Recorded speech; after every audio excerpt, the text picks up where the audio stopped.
안녕하세요. 추석 연휴 잘 보내고 계신지 모르겠네요. 오늘 지금 추석 당일 아침인데 아침에 일어나서 영상을 찍는 거라서 좀 목소리가 좀 많이 잠겨 있는 부분 양해 부탁드립니다. 그래서 오늘 얘기해 볼 주제는 추석 연휴에 대해서 한번 얘기를 해보려고 하는데요. 추석 연휴에 보면은 이제 여러 가지 문제들이 많잖아요. 모두가 행복해질 수 있는 추석을 보내는 방법에 대해서 얘기를 해보려고 합니다. 제 생각을 한번. 추석 연휴를 각 가정마다 보내는 방식이 다를 텐데 어떤 가족은 가족들끼리 대가족이 모여서 뭐 제사 지내는 가족도 있을 테고, 아니면 밥 한 끼 먹고 그냥 놀다가 헤어지는 가족도 있을 거고, 아니면 국내 여행을 간다거나 해외 여행을 간다거나, 아니면 뭐 개인적으로 뭐 하고 싶은 걸 한다던가 뭐 다양하게 보낼 거라고 생각을 하는데, 점점 시간이 지날수록 좀 포션이 좀 많아지는 부분은 예전처럼 이제 가족들 대가족이 모여서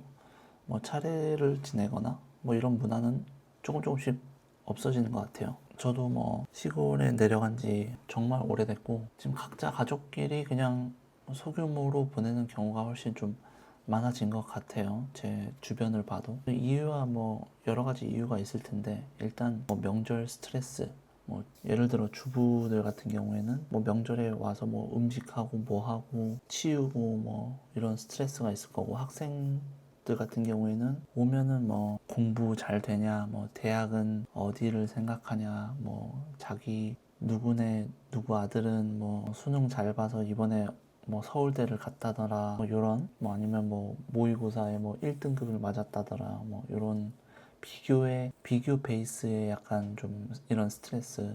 그 다음에 직장인이나 아니면 취준생들 같은 경우에는 또 어른들이 와서 뭐 누구는 어디 취직했다더라, 누구는 뭐 어디 가서 뭐 연봉이 얼마라더라, 뭐 누구는 누구 친척은 이번에 뭐 로스쿨을 갔다더라, 뭐 이런 거에 대한 스트레스가 있겠죠. 어른들이 이제 나름 궁금하거나 뭐 생각한다고 해서 뭐 질문을 하는 거겠지만, 받아들이는 사람들은 스트레스로 받아들일 수밖에 없잖아요.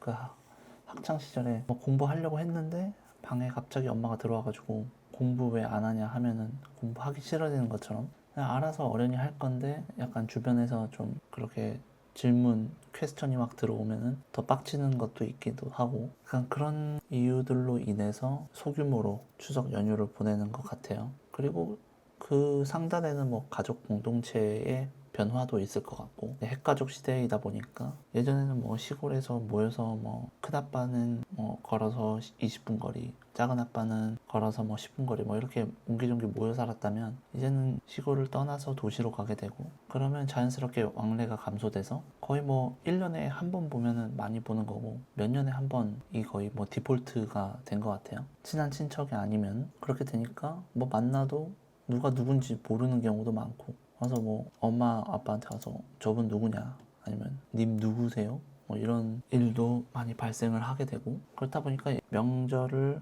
뭐 챙기는 그 예전의 문화에서 거기서 발생하는 이제 가족들 간의 유대감, 그 베이스는 서로 뭐 비슷한 곳에 거주해서 왕래가 자주 일어났던 그런 시대적인 상황이 있었지만, 지금은 이제 뭐 자기가 뭐 공부를 위해서 뭐 다른 곳에 간다든지, 아니면 뭐 직장 때문에 다른 데로 간다든지, 아니면은 경제 상황에 맞춰서 뭐 다른 곳으로 이사를 한다든지, 이런 경우가 너무 많으니까, 변수가 많아지니까 점점 핵가족이 되고, 이제 이게 분열이 되면서 만나는 시간이 적어지는 것 같아요. 서두가 길었는데, 뭐 제 예를 들어봐도 어렸을 때 뭐 친척들끼리 만나면 조금 언쟁이 있는 경우가 있는데, 대부분은 이제 돈이 관련된 경우가 많더라고요. 뭐 언제 돈을 빌렸는데 왜 안 갚네 뭐 이런 경우도 많고, 아니면 내 자식한테 왜 그러니, 뭐 니나 잘해라, 약간 이런 경우들도 있고. 그리고 또 뭐 사돈이 뭐 땅 사면 배 아프다라는 속담도 있듯이, 뭐 누가 하나 잘 나가면은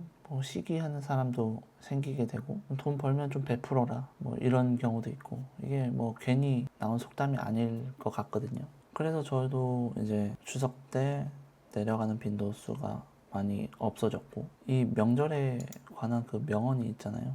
조상 덕 본 사람들은 해외여행 가고 못 사는 사람들만 남아서 제사를 챙긴다. 이게 어느 이 인터넷에서 댓글로 되게 오래전에 봤었던 건데 이게 진짜 띵언이라고 저는 생각을 하거든요. 결국 뭐 조상님들 때문에 내가 여기 존재하는 건 맞지만 근데 뭐 후대로 갈수록 성묘를 하러 갔는데 몰라요.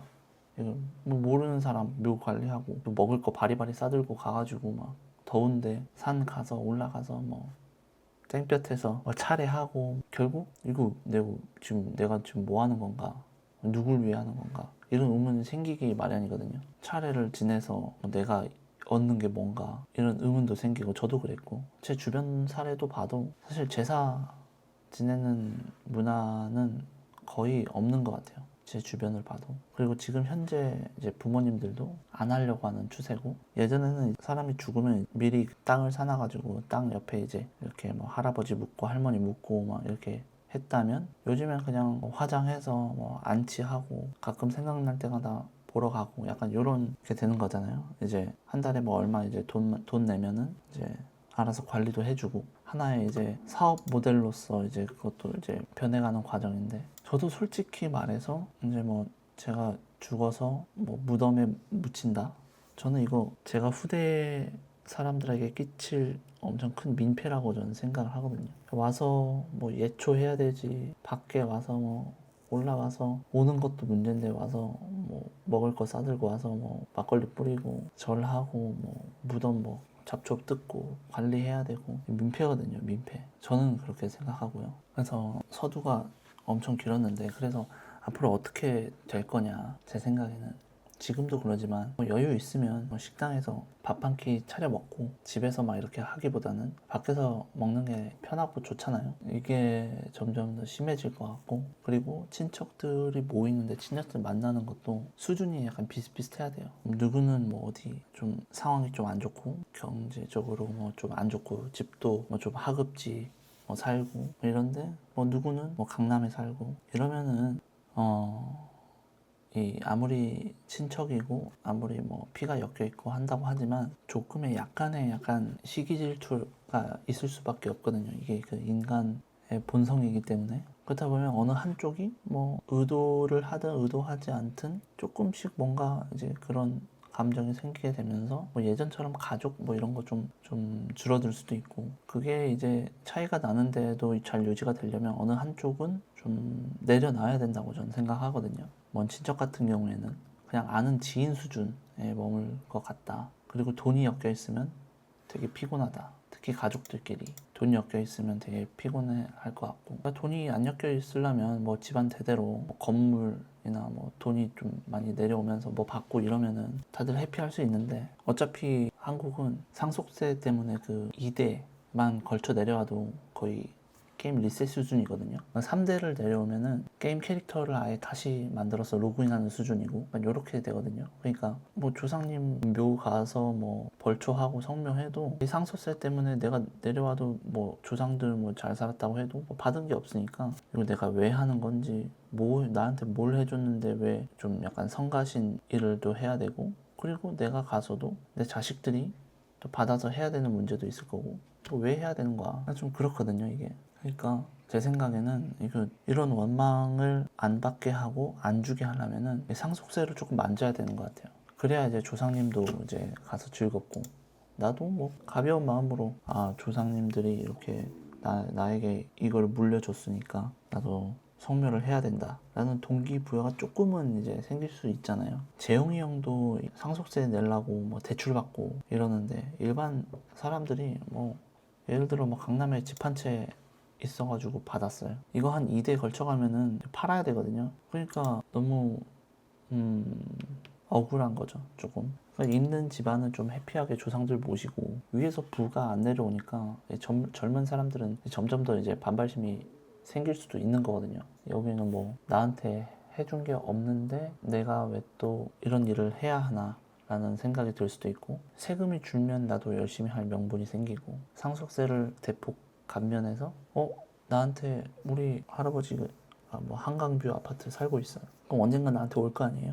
그러면은 나도 어느 정도 명분이 생기고, 그러면은 조상님들도 기분이 좋고, 내 자식들 못 살 걱정 안 해도 되고, 이렇게 되면 이러면 이제 죽어서도 한우 뜯고, 내가 죽었는데 옆에 영혼이 뭐 삼겹살 구워 먹는 거 보면서 난 한우 먹을 수 있는 거고, 옆에 소주 마실 때 저는 뭐 야마자키 뭐 이런 거 마시고 이렇게 될 수 있는 거거든요. 그래서 제가 제 생각에는 이 명절을 다툼 없이 모두 해피하게 하려면은 이 상속세 요거를 좀 만져야 된다. 그래야 어른들도 명절 스트레스 받는 질문들 안 하고, 받는 입장에서도 스트레스를 받을 이유가 없어지고, 그래서 나도 조금 더 열심히 해서 내 후대에게 더 좋은 걸 물려주겠다라는 마음도 훨씬 더 많이 생길 거고, 이렇게 해야지 모두가 해피한 명절을 보낼 수 있지 않을까 생각을 합니다. 지금 뭐 추석 아침 지금 9시인데 뭐 추석 얘기하다가 뭐 상속세까지 얘기를 했는데, 아무튼 제 생각은 이렇고요. 결국 명절을 재밌게 보내려면 상속세를 낮춰서 모두가 좀 잘 살게 만들어줘야 된다. 해외여행도 좀 가고 이래야 되지 않을까 생각을 해봤습니다. 다음엔 다른 주제로 한번 얘기를 해보도록 하겠습니다. 감사합니다.